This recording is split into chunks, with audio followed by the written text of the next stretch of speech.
एक समय की बात है। एक घना जंगल था जहाँ विभिन्न प्रकार के पक्षी और जानवर रहते थे। उसी जंगल के किनारे एक सुंदर झील थी।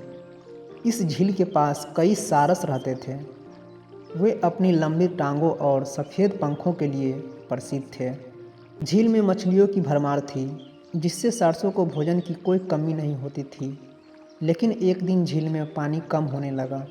धीरे धीरे मछलियाँ भी कम होने लगीं। सारसों के लिए यह चिंता की बात थी। एक बूढ़ा सारस जो बहुत समझदार था, उसने एक उपाय सोचा। उसने बाकी सारसों से कहा, हमें यह झील छोड़कर किसी दूसरे झील की तलाश करनी होगी। अगर हम यहीं रहे तो भूखे से मर जाएंगे। सभी सारस बूढ़े सारस की बात मान गए और उड़कर दूसरी झील की तलाश में निकल पड़े। लंबी उड़ान के बाद उन्हें एक हरी भरी झील मिली, जिसमें पानी और मछलियों की कोई कमी नहीं थी। सारस बहुत खुश हुए और उस नई झील के पास रहने लगे। सारस अब नई झील में सुख और शांति से रहने लगे।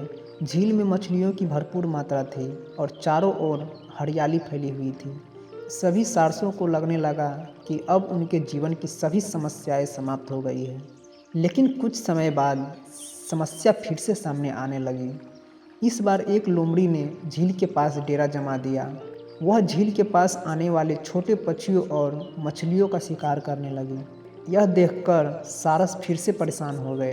बूढ़ा सारस, जो हमेशा समझदारी से काम लेता था, उसने कहा, हमें मिलकर इस समस्या का हल निकालना होगा। अगर हमने अभी कुछ नहीं किया तो लोमड़ी हमारे लिए बहुत बड़ा खतरा बन सकता है।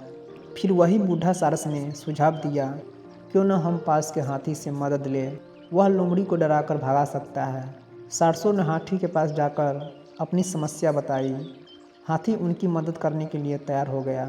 अगले दिन हाथी झील के किनारे आकर जोर से चिंघाड़ा।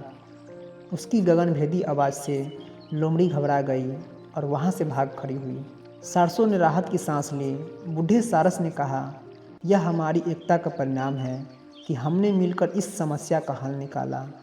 हमेशा याद रखना, एकता में ही शक्ति है। इस तरह सारस फिर से शांतिपूर्वक झील के किनारे रहने लगे और अपनी समझदारी और एकता की मिसाल से अन्य पक्षियों को प्रेरित करने लगे।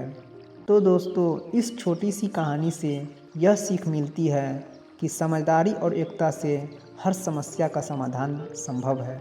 तो आप लोग का ये कहानी कैसी लगी तो आप लोग कमेंट में ज़रूर बताइएगा। और कहानी अच्छी लगी तो एक लाइक ज़रूर कर दीजिएगा। नए हो तो चैनल को सब्सक्राइब ज़रूर कर दीजिएगा। तो फिर मिलते हैं एक नेक्स्ट स्टोरी के साथ।